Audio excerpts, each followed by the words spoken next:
You cannot touch me. I am Jesus Christ. Lahat kayo, lahat ng kaluluwa nyo akin. Hindi ako tumitigil gumamit. Gumagamit ako araw-araw. Pagising ko hanggang matulog ako, kahit tumatay ako, gumagamit ako.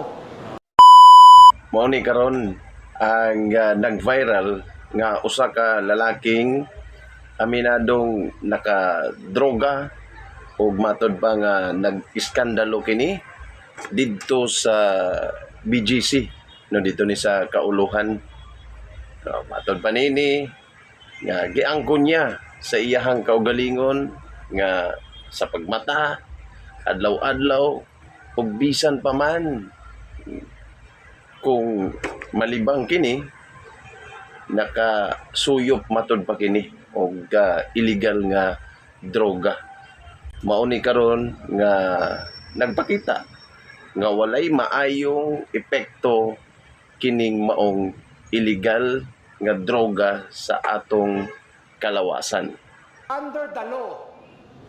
Under the law of God sa Bible. Abi na kog mo istorya siya og Republic Act under the law of God man di ay. You cannot touch me. I am Jesus Christ. Lahat kayo, lahat ng kaluluwa nyo akin. Mao na ni karon og makadrugs di ta mura ng tang Ginoo labi nag high patas tanang high. You cannot touch me. I am Jesus Christ.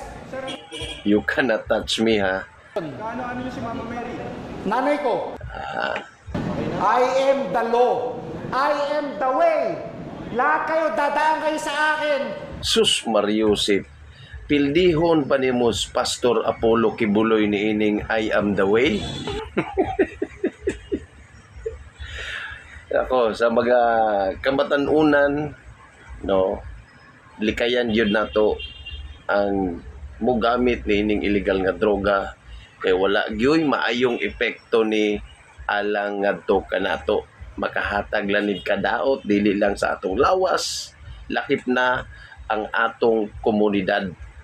Maunang daghan ang mga kaso karnaping pagpangawat ug uban pang mga panghitabo tungod ni ining illegal nga droga. Kay ngano daghang mga ginikanan, mga pamilya nga maperwisyo tungod sa ilahang kapamilya nga nalulong sa illegal nga droga labi nagwala na kay ika-sustain ikapalit og illegal nga droga mohimo na lang ka og dili maayo para masustenir nimo og makapalit ka anang illegal nga droga para mabalik na pug ka sa imong pagkahay. Never gyud natong sudlan kining maong bisyo ha kay di gyud maayo sa atong komunidad kay di